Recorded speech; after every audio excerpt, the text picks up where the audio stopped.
On my wedding day, I arrived at the venue in a rideshare. Not because the bridal car had broken down. Not because there had been a scheduling mistake. And not because I had decided to make some dramatic, unconventional entrance. The bridal limousine was working perfectly. My fiancé had simply given my seat to another woman. At 7 that morning, the white limousine arranged by the Hawthorne Hotel pulled up in front of our apartment building. Its doors were decorated with white roses and pale silk ribbon. I had just gathered the skirt of my gown when Ethan stepped in front of me and put out an arm. "Claire, let Vanessa take this car." For a second, I thought I had misheard him. Ethan pointed toward a black sedan idling behind the limo, his tone casual, as though he were rearranging dinner reservations. "I already booked another car for you. Just get to the hotel a little later." I followed his gaze. Vanessa was already sitting in the bridal limousine. She was wearing the ivory reception dress I had chosen for later that evening. One hand rested elegantly on the open door while the other moved rapidly across her phone screen. She kept refreshing whatever she had just posted, as if waiting for one specific person to see it. When she noticed me staring, she smiled. "Don't look so nervous. I'm not stealing your wedding. I just don't plan on ever getting married, and I wanted to know what it feels like to ride in a bridal limo." Ethan sighed, the way someone might sigh at a child who refused to share a toy. "It's only part of the ceremony," he said. "After she gets to the hotel and films the arrival, you can ride in it too." I had heard some version of that sentence too many times. Vanessa did not believe in marriage, so she had been allowed to try on my gown before I did. Vanessa would never have a wedding of her own, so she had been allowed to choose my flowers, my lighting, and the theme of my reception. Vanessa and Ethan had known each other since childhood, so whenever I felt uncomfortable, I was the one accused of being insecure, dramatic, or ungrateful. I watched Ethan crouch to arrange the hem of her dress. Then he closed the limousine door himself. At no point did he ask whether I agreed. The procession began to move. The white limo rolled past me, slow enough for me to see Vanessa lift her phone and make a heart with her fingers. Ethan sat beside her. He looked annoyed at first, but when she turned the camera toward him, he leaned close and played along. Behind me, 2 people waiting outside the building lowered their voices. "Isn't that the bride? Why didn't she get in the bridal car?" A few minutes later, my rideshare arrived. The driver was a man in his 50s named Frank. He opened the trunk, took one look at my wedding dress, then glanced toward the disappearing procession. "We're following the wedding cars to the Hawthorne, right?" "Yes." I slid into the back seat and carefully gathered the layers of fabric around me. At first, Frank managed to keep the limousine in sight. At the second intersection, however, the cars ahead suddenly accelerated. They changed lanes several times and vanished into traffic. My phone vibrated almost immediately. 3 messages from Ethan appeared on the screen. "I told the driver not to wait for you. Vanessa wants a complete bridal arrival video, and it'll look weird if you arrive together. Have your driver slow down. When you reach the hotel, don't use the main entrance. Go through the side entrance near the conference wing. She had a fight with someone in Toronto, and she's been upset. Let her enjoy today. Don't compete with her for the camera." I stared at that last message until the words blurred. He remembered that Vanessa had been fighting with someone in Toronto. He remembered that she hated sharing attention. He had planned every detail to protect her mood and her image. He had simply forgotten that it was my wedding day. The light ahead turned red. Frank looked at me in the rearview mirror. "The Hawthorne is still a right turn up ahead, correct?" I looked at the empty road where the bridal limo had disappeared. Something inside me, something stretched tight for years, finally snapped. "No." My voice surprised even me. "Please turn around." Frank blinked. "Turn around?" I lowered my eyes to the engagement ring on my finger.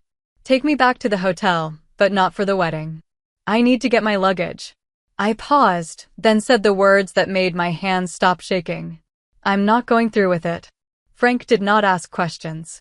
When the light changed, he made the turn. The moment we headed in the opposite direction, my phone exploded with notifications. They came from Ethan's private group chat with his childhood friends. Vanessa had added me months earlier, saying that we were all going to be family soon. From the day I joined, The group had been almost completely silent. That morning, it suddenly came alive. Vanessa uploaded more than a dozen photographs at once, borrowing someone else's wedding for a day. Maybe a certain person will finally realize I can be perfectly happy without him. In the pictures, she leaned against Ethan in the seat that should have been mine. In the last one, she cupped his face in both hands while he smiled at her with an ease and tenderness I had not seen directed at me in months. During our engagement shoot, I had shown Ethan a similar pose. He had frowned and said, "It looks forced." "I hate staged pictures." The replies came quickly. "Finally, you two are walking down the aisle. I've thought you belonged together since high school." That was Mark, Ethan's closest childhood friend. "Claire was always the rebound he found after you left the country." That was Luke, Ethan's cousin. Then someone wrote something even worse. "If I'd known the woman who actually looked like the bride today was Vanessa, I wouldn't have invented an excuse to skip the wedding." Every one of those people had been polite to my face. Mark had once thanked me for helping Ethan recover after Vanessa moved away. He said I had brought his best friend back to life. When Luke lost a crucial set of bidding documents, I drove through a storm to deliver a copy to the office. My car skidded and hit a barrier on the way. I arrived with a swollen knee and blood on my stockings. Luke had held my hand and told me he would remember what I had done for the rest of his life. Apparently, what they remembered was not my kindness. They remembered only that, in their eyes, I would always rank below Vanessa. Ethan finally appeared in the conversation. He did not stop them. He did not defend me. He wrote only one sentence. "Don't talk about Claire today. Just tell Vanessa how beautiful she looks." My fingers had gone cold, but I typed anyway. "You smile in my face and insult me behind my back. Do none of you find that disgusting? And who exactly is the bride today?" The chat went silent for several seconds. Then Mark replied, "Damn. Wrong group." Ethan called me the next instant. When I answered, there was no apology and no explanation. "Go back into the group and apologize," he said. I almost laughed. To whom? The people calling me a replacement? Or the woman taking over my wedding? He let out a long, restrained sigh. "Claire, not everyone is required to like you. They've known Vanessa and me for more than 20 years. You came later. It's normal that some of them haven't accepted you. So that gives them permission to humiliate me on my wedding day? No one is trying to humiliate you. Then what would you call this?" "Vanessa is crying," he said, as if that answered everything. "She thinks it's her fault you saw those messages because she was the one who added you to the group. Just tell everyone you don't care. Then she can calm down and enjoy the ceremony." In that moment, I finally understood the rules of Ethan's world. Vanessa's tears were an emergency. My dignity was an emotion that could be dealt with later. "Ethan, we're done." I said it quietly, but I had never been more certain of anything.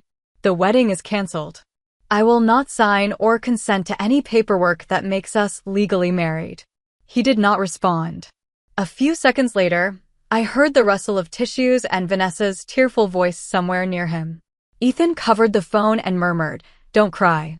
Claire is just being sensitive. She isn't actually going to leave." He even remembered to warn her not to ruin her makeup because the hotel photographer still needed to film her arrival. Only after Vanessa had calmed down did he speak to me again. "Don't threaten to end a 10-year relationship on our wedding day. You'll regret saying things you don't mean." Then, with a faint, almost amused edge in his voice, he added, "We've been together for 10 years, Claire. Do you really think you can walk away?" I ended the call. Frank glanced at me in the mirror. "Has he always treated you like this?" I wanted to say no. Instead, memories rose one after another. During college, Boston had been hit by a blizzard so severe that emergency vehicles could not reach our campus. I had a fever of nearly 104 degrees. Ethan carried me for miles through the snow, wrapped his coat around me, and ended up hospitalized with frostbite. I had been barely conscious on his back when I whispered, "Don't leave me." He answered, "Never." Because he had once loved me like that, I kept believing every later betrayal was temporary confusion. 2 years before our wedding, I lost our baby. That day, I woke with severe pain and bleeding. I called Ethan over and over. When someone finally answered, Vanessa was at an amusement park with their friends. Her laughing voice came through the phone. We agreed no one was taking work calls or family calls today. Phones off. Then the call ended. My roommate, whom I had known for less than a month, found me unconscious and rushed me to the hospital. She signed the emergency forms because no one else was there. The doctor later told me that if I had arrived even half an hour earlier, the outcome might have been different. Ethan did not appear until late that night. My parents drove in from another state. My father ordered him out of the hospital and told me that if I chose to stay with a man who had abandoned me in an emergency, I should not come home again. That time, I did leave Ethan. For 18 months, he seemed to become another person. He cut off contact with Vanessa. He attended couples counseling. He stopped unnecessary social outings, accompanied me to medical appointments, and added me to the product decision committee at his company. One winter night, he stood outside my parents' house in the snow until hypothermia sent him to the emergency room. I believed he had changed. Then, 6 months before our wedding, Vanessa returned to Boston because her father was ill. At first, Ethan only helped her find an apartment and contact doctors. Then came the rides, the late-night calls, the weekend gatherings. Eventually, he began using the same familiar sentence again. She's just my friend. Stop overthinking everything. I had mistaken 18 months without temptation for permanent change. Now I understood that some people do not transform. Sometimes the opportunity to repeat the damage simply disappears for a while. When I reached the Hawthorne, I did not go anywhere near the ballroom. I went straight to the bridal suite, removed my gown, washed off my makeup, and packed my identification, laptop, notebooks, and a few necessary clothes. My phone kept showing public videos posted by Vanessa. It was obvious she wanted one particular person to see them. Every post was public. Every caption mentioned people far away in Toronto. When she stepped out of the bridal limousine, she looked into the camera and said, "Some people miss their chance and regret it forever." Ethan had called it emotional venting after an argument with a friend. But why was my wedding the stage for her private drama? The wedding coordinator had been told that Vanessa would film a short mock entrance before the real ceremony. In the videos, however, she did not leave after walking down the aisle. She stopped in front of Ethan. The officiant assumed it was a planned rehearsal and made a few light comments about commitment. Vanessa laughed and asked Ethan to read the vows with her for the video. Then came decorative rings, the first dance, and a family toast. Ethan's mother even placed the Cole family's heirloom pearl necklace around Vanessa's neck. That necklace was supposed to be given to me before the ceremony. Except for legally completing the marriage, they performed nearly every meaningful part of the wedding. I paused the video on Vanessa wearing the pearls. My chest hurt so badly that my hands went numb. Then the next clip appeared. My wedding cake had been destroyed. I was a pastry chef. That cake was not merely another expensive wedding decoration. It was the most personal thing I had created for the day. I had spent 3 days in the hotel kitchen building 6 tiers of vanilla, lemon, and raspberry cake. The sugar flowers on the top tier had been shaped one by one from an old photograph of my mother's bridal bouquet. Vanessa was supposed to make one symbolic cut for her video. Instead, she smeared frosting across Mark's face. The others joined in immediately. Within a minute, the cake became a prop for their entertainment. Sugar flowers fell to the floor and were crushed under shoes. Cream covered the walls and the front of Vanessa's dress. Hotel staff eventually swept most of my work into garbage bags. I sent Ethan a screenshot. "Why did you let them destroy my cake?" His reply came almost at once. "It's a cake. I already told the hotel to order another one." Then he added, "A lot of the guests here came because Vanessa invited them for you. Your parents and relatives didn't even show up.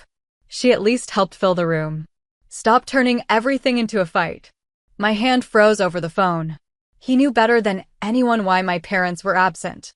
At that exact moment, my cousin Lily sent me a video. She explained that my parents had refused to attend, but they had spent the entire day at my aunt's house waiting for news. In the video, my mother's eyes were swollen from crying. She kept blaming my father for the harsh words he had said 2 years earlier. My father sat in silence for a long time. Then he took out a check and handed it to Lily. "This is for Claire to start over," he said. "It doesn't matter whether she gets married. Just make sure she never stays anywhere because she thinks she has nowhere else to go. I stared at the gray in his hair, so much more visible than it had been 2 years earlier, and finally broke down. The people who truly feared seeing me humiliated were the people I had shut out of the wedding. The person who had humiliated me expected me to enter through a side door and thank him for letting me participate at all. I sent my father one message. "Dad, can I come home?" His answer arrived almost instantly. The door was never locked. I was closing my suitcase when Ethan called again. "Are you still in the suite?" Vanessa got carried away and damaged part of the cake display and backdrop. The hotel can move our official ceremony to a smaller room beside the ballroom. "What time?" I asked. My calm voice clearly relieved him. 9. "I'm glad you've finally settled down." "All right." He paused. When he spoke again, his tone softened. "Claire, today became more chaotic than I expected. But once we finish the legal paperwork, you'll be my wife. I'll make all of this up to you." I did not tell him that I had already notified the officiant and the clerk that the marriage would not proceed. After the call ended, I removed my engagement ring. I placed it beside the unsigned documents on the bedside table. Then I took my suitcase and left the hotel. Frank was still downstairs. When he saw that I had changed out of the wedding dress, he asked no questions. He simply opened the trunk. I gave him my parents' address. The drive would take nearly 6 hours. For the first time that day, I felt that I was finally heading somewhere that belonged to me. I did not watch the wedding live stream during the drive. Everything that happened after I left was something I later reconstructed from the coordinator's written report, videos sent by my bridesmaid Rachel, and screenshots Noah gave to my attorney. Noah had been Ethan's college roommate. He was also the only person in the group chat who had not insulted me. According to him, the lights in the smaller ceremony room came on at 9 that evening. The officiant waited 20 minutes, but the bride never appeared. At first, Ethan was not worried. He assumed I was hiding somewhere in the hotel, waiting for him to come and persuade me to stop being difficult. Then the guest services manager handed him a clear property bag. Inside were my engagement ring, the unsigned paperwork, and a note I had left for the hotel. "The ceremony is cancelled. Do not conduct any wedding activity in my name." At almost the same time, a stranger uploaded a video taken outside our apartment building. It showed Ethan blocking me from the bridal limousine. It showed him helping Vanessa inside and closing the door. Then it showed me, still wearing my wedding gown, climbing alone into an ordinary rideshare. The person who posted it wrote one question. "Why is the bride calling a car while another woman leaves in the bridal limo?" If that had been the only video, the story might not have spread so quickly. But Vanessa had posted every part of her wedding experience publicly because she wanted the man in Toronto to see it. People placed her videos beside the stranger's footage, and the truth became impossible to misunderstand. Rachel publicly confirmed that Vanessa had not only taken the limousine. She had worn my reception dress, accepted the family pearls, read vows, danced the first dance, and destroyed the wedding cake. Noah sent the group chat screenshots to my attorney so they could be preserved. Other guests later leaked copies, and Mark and Luke's comments about me being a rebound spread online. The reaction was immediate. This wasn't a wedding. It was a public humiliation of the real bride. He said a wedding was only a formality, then gave every formality to another woman. The worst part isn't the female friend. It's the man who was certain his fiancée would stay no matter how badly he treated her. Guests began leaving the Hawthorne early. Ethan's mother ordered Vanessa to delete her posts. Vanessa cried and insisted she had only wanted to experience a wedding and had never meant to hurt anyone. Then, according to Noah, she suggested that she could continue standing in for me during the evening ceremony so the venue and catering would not be wasted. That was when Ethan finally told her, in front of everyone, "This is not your wedding." But the sentence arrived hours too late. The coordinator had already ended the event. The hotel made it clear that without the actual bride's presence and consent, it would not continue any ceremony that could mislead guests into believing a marriage was taking place. Ethan rushed back to the bridal suite and then to the apartment we had shared. There he discovered that I had taken only my documents, my work, and the possessions that truly mattered. The old coats were still in the closet. My college books were still on the shelves. The plants remained on the balcony. I had not planned an elaborate escape. I had not emptied the apartment to punish him.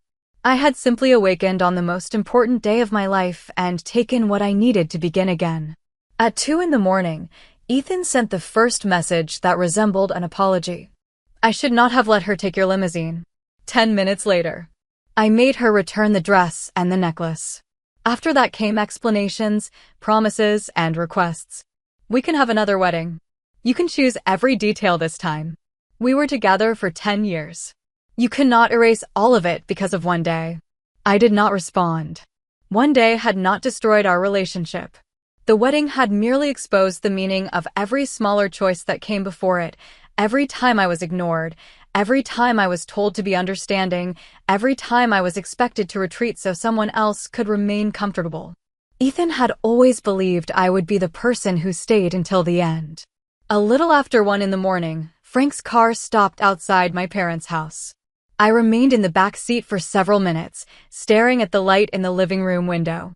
2 years earlier, after choosing to reconcile with Ethan, I had dragged a suitcase out of that same house. My father had said cruel things. I had answered with words just as cruel.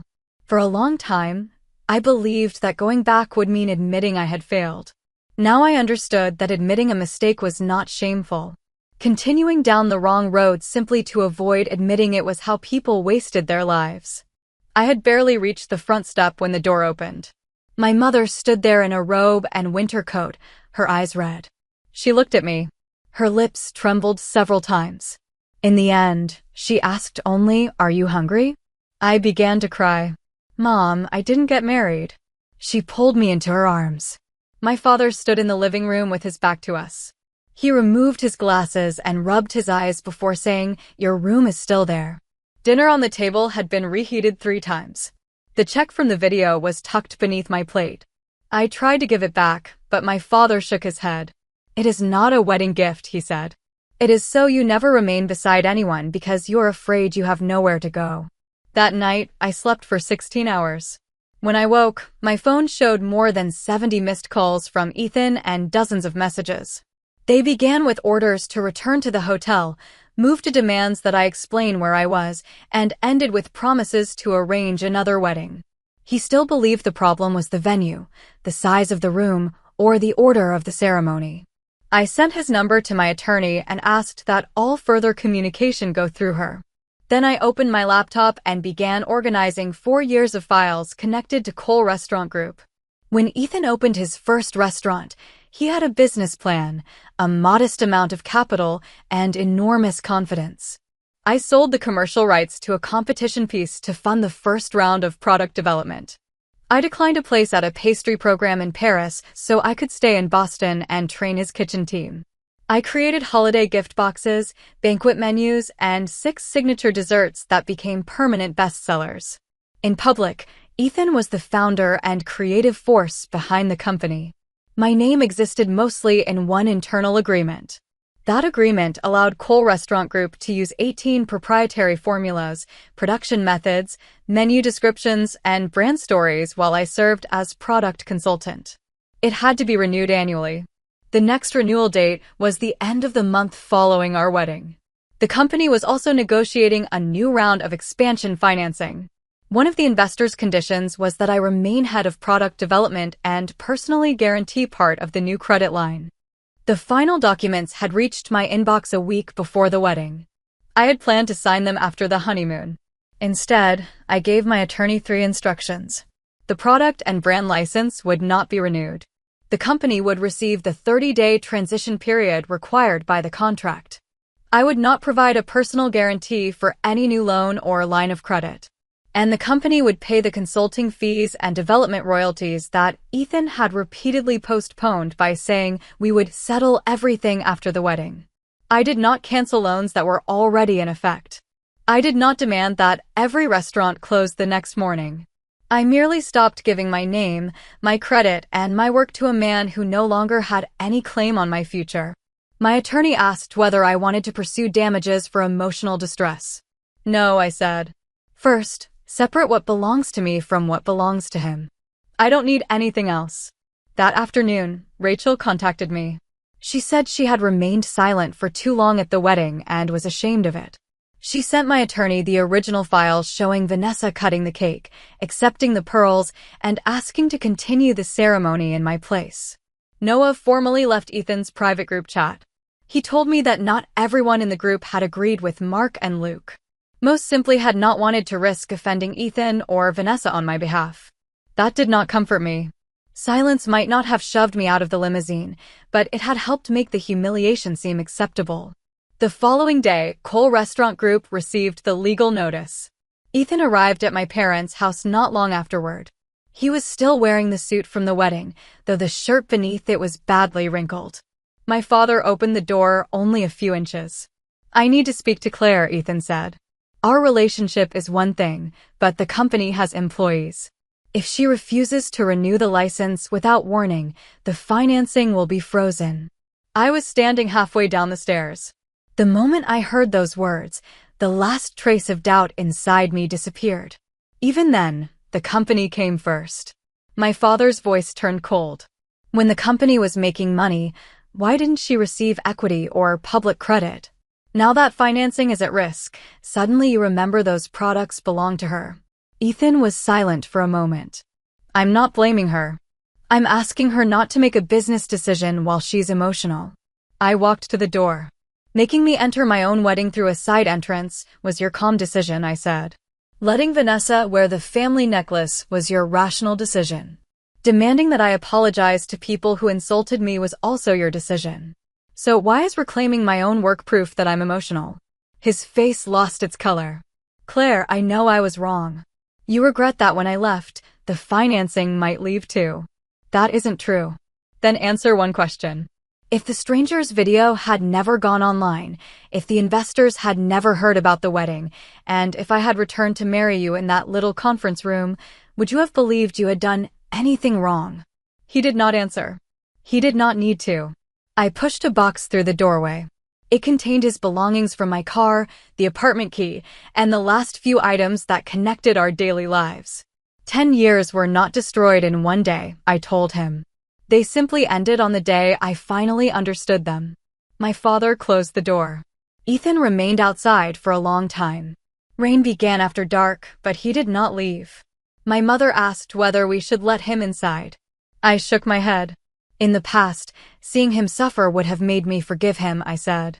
Now I understand that using your own pain to force someone else to return is still a form of control. The wedding videos damaged Cole Restaurant Group's public image. Ethan's crisis management team advised him and Vanessa to issue a joint apology. They wanted both of them to admit that they had crossed boundaries and to clarify that I had been the intended bride. Vanessa refused. I learned about the argument later from Ethan himself and from a voice recording Noah preserved. "The limousine was your idea," Vanessa said. "You read the vows with me. Your mother put the necklace around my neck. Why is everyone acting as if I did all of this alone?"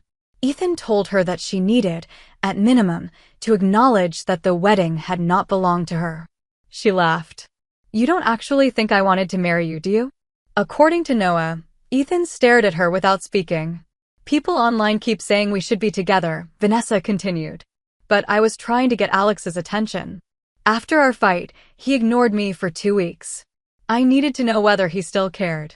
Alex was the person in Toronto she had mentioned in every post. All day, Vanessa had checked her phone and uploaded increasingly intimate footage. It was not because the ceremony with Ethan meant something to her. Ethan had been a prop in a performance designed to provoke another man. "So you wore Claire's dress, took her limousine, and destroyed her wedding to make someone else jealous?" Ethan asked. Vanessa apparently found the question ridiculous. "No one forced you to agree," she said. "You were the one who left the actual bride on the sidewalk. Now she's gone, and instead of facing what you did, you want to blame me." It was a cruel thing to say. It was also true. Vanessa had enjoyed Ethan's limitless devotion without ever promising to take responsibility for it. Ethan had enjoyed my patience, my professional support, and my repeated forgiveness in exactly the same way. Neither of them had believed those privileges could be withdrawn. The wedding videos did persuade Alex to contact Vanessa. He did not call to beg her to come back. He demanded that she delete anything that might affect his professional reputation. After another argument, Vanessa flew to Toronto. Before leaving, she returned my dress and the Cole pearls through an attorney. She left behind one message. It was only a wedding. Don't take it so seriously. Those were almost the exact words Ethan had used on the morning of our ceremony. Months later, I heard through mutual acquaintances that Vanessa and Alex had reconciled. Her claim that she did not believe in marriage had never meant she would refuse marriage forever. It had only meant she had never imagined marrying Ethan. The news did not give me the satisfaction people expected. Vanessa's feelings for Ethan had never been the reason I left. Even if she had truly loved him, she could not have made the choices he made that day. The person who betrayed me was not simply a woman who stepped into our relationship. It was the man who once promised never to leave me behind, yet repeatedly moved me to the end of the line whenever I needed him most. Cole Restaurant Group did not collapse the day after I sent the notice. Real consequences rarely arrive as quickly as they do in short online videos. The company had a 30-day transition period and could continue selling inventory that had already been produced legally. Ethan hired new development consultants immediately and asked them to create replacement products before the license expired. During the first month, the investment committee paused the expansion round. Its original report had listed my continuing role as a key condition. Without my personal guarantee, the proposed credit facility also had to be redesigned. During the second month, the 6 signature desserts disappeared from the menus one by one. The new development team changed ingredients and ratios in an attempt to create versions that were different enough. The results were inconsistent. Longtime customers began asking why every classic product tasted different. In the third month, Ethan allowed the team to use notes for recipes I had never licensed. The notes had been stored in an old file box in our apartment, but they were part of my personal research archive. My attorney discovered the use and sought a protective order. We submitted original digital files, timestamps, notarized records, and internal emails. The dispute never reached a full trial. During mediation, Cole Restaurant Group admitted that unlicensed trade secrets had been used and agreed to pay compensation. By the 4th month, all 7 planned restaurant openings had been suspended. Cash was tied up in leases, construction contracts, and supplier deposits. Ethan closed 2 older locations that had been losing money and sold the apartment we had once planned to use as our marital home. By the 6th month, the investors acquired a controlling interest at a discounted valuation. Ethan lost control of the company and stepped down from management. He did not become homeless. He did not lose every dollar he had ever earned.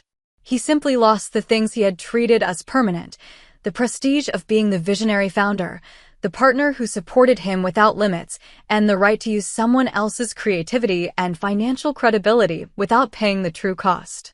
The friends from the wedding chat disappeared too. Mark claimed he had only been joking. Luke deleted his social accounts and refused to accept responsibility once the screenshots spread.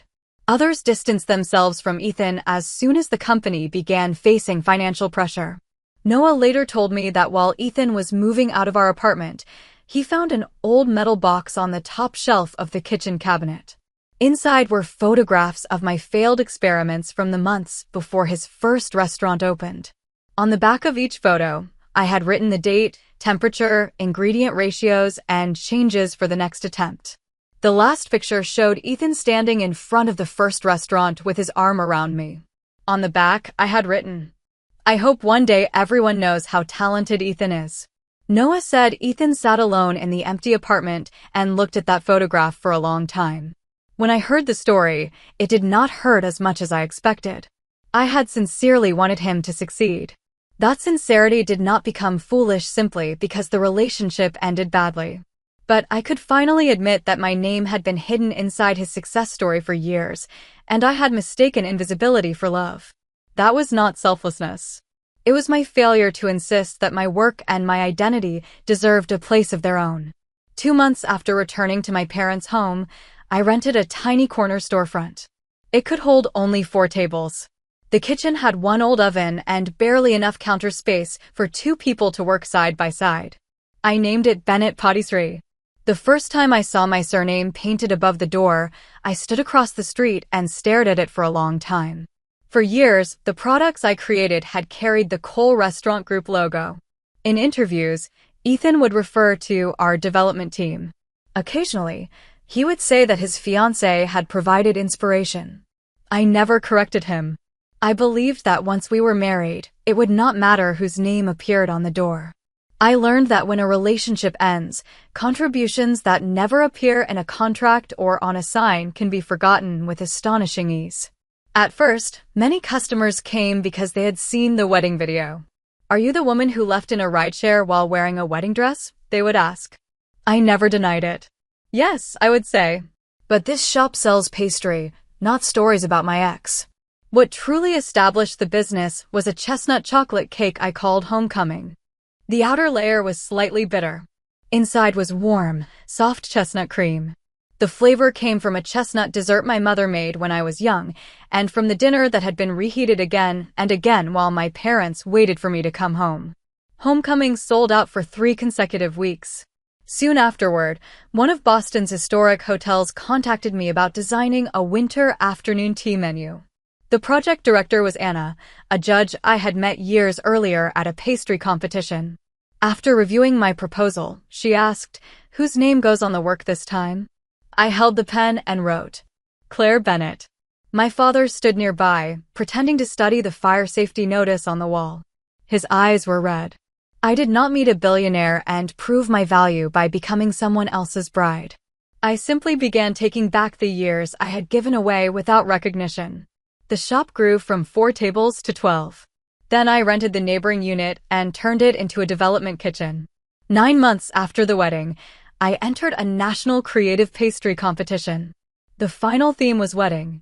Other competitors created sugar gowns, rings, white roses, and miniature churches. I made a yellow rideshare car. There was no groom inside and no extravagant bouquet. Through the sugar glass window, a woman who had removed her wedding dress sat beside her suitcase, traveling toward a house with warm lights in the windows. The judges asked for the name of the piece. "Return trip," I said. "Why is a wedding-themed dessert about going back?" one judge asked. "Because for some people, leaving the wrong wedding is the first time they truly choose themselves." Return Trip won the gold medal. When the award video was released, people mentioned the wedding scandal again.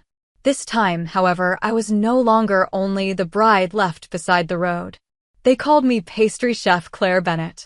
I was no longer someone's fiancée, someone's inspiration, or the invisible support behind someone else's success.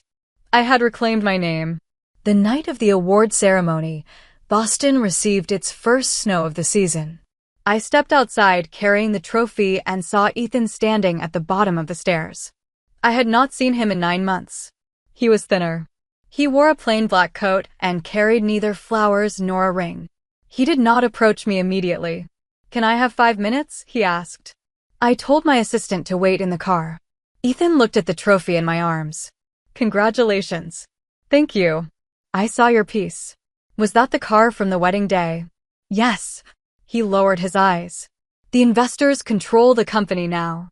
I've left management. The settlement and the development payments we owed you have been paid." My attorney told me.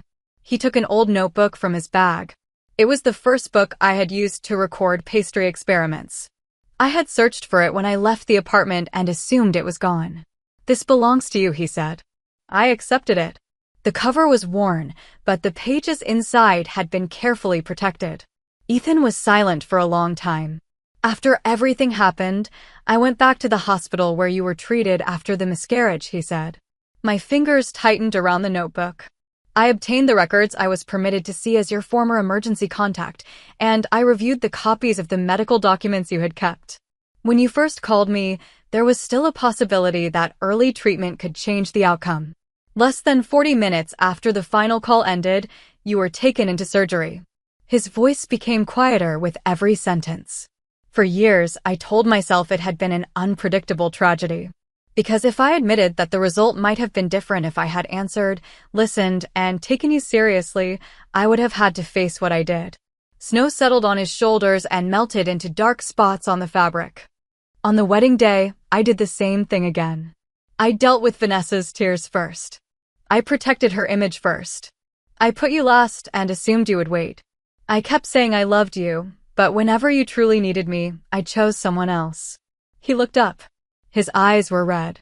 Claire, I finally understand why you cannot forgive me. I listened without interrupting. If he had said those words 2 years earlier, or on any day before the wedding, I might have collapsed in tears. I might even have believed him one more time. Now I felt only calm. I believe that you loved me, I said. A small light appeared in his expression. And I truly loved you. The light faded. But having loved each other does not cancel the harm. You once carried me through a blizzard. You also ignored my calls while I was losing our child. Both things are true. I cannot use the good thing you once did as permission for everything you did afterward. Is there really no possibility for us? He asked. No. The answer was quiet and immediate. He stood in the snow as if he had always known what I would say, yet the words still broke something in him. After a while, he asked, "Do you think you'll ever get married?" I looked toward the car waiting at the curb. Maybe I will. Maybe I won't. But if there is a next time, I will not lose myself just to reach the ceremony. I turned away. After I had taken several steps, Ethan spoke behind me. I'm sorry. This time, he did not attach a request. He did not ask me to reverse a decision or return to save the company. It was finally a complete apology. But a late apology can only prove that someone has begun to face the truth. It cannot create a new beginning for the people they hurt. 1 year later, the first Bennett Patisserie flagship store opened. There was no extravagant flower arch outside. Only a wooden sign near the entrance. May you always have the courage to choose again. Frank, the driver who had taken me away from the hotel, came to the opening. He stood outside for several minutes until I recognized him. It really is you, he said with a broad smile. I saw the video online later. I kept worrying that man would talk you into going back. I packed a return trip dessert for him. He accepted the box and raised a thumb. That return was the most satisfying trip I've taken in all my years of driving. After closing that evening, my parents celebrated their wedding anniversary in the shop. I made them a chestnut cake. Before picking up the knife, my mother asked with exaggerated seriousness, "May I cut it now, Chef Bennett?" Everyone laughed. I laughed too and nodded. Yes, now you can cut it. My father served the first slice to me. No one took it away. No one smeared the frosting across a wall. No one used my work as a toy to entertain someone else.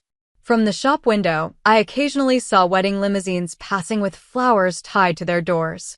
I was no longer afraid of wedding dresses. Other people's ceremonies no longer returned me to the humiliation of my own. Later, I heard that Ethan left Boston and began again as a product manager at an ordinary restaurant company. He never contacted me again. Vanessa eventually held an elaborate wedding in Toronto. In the photographs, she wore an expensive gown and participated in every traditional ceremony. The woman who had repeatedly insisted that weddings were only meaningless formalities gave herself the most complete version of one. The pictures did not make me angry. Who Vanessa married and how Ethan lived no longer had the power to define my life. For years, I believed 10 years together meant we had to survive anything. Eventually, I learned that time can prove only that a relationship existed. It cannot prove that the relationship deserves to continue. On my wedding day, everyone who saw me get into that rideshare thought I was the bride who had been abandoned. They were wrong. That was the first day I stopped chasing Ethan's limousine. It was also the day I finally came home to myself.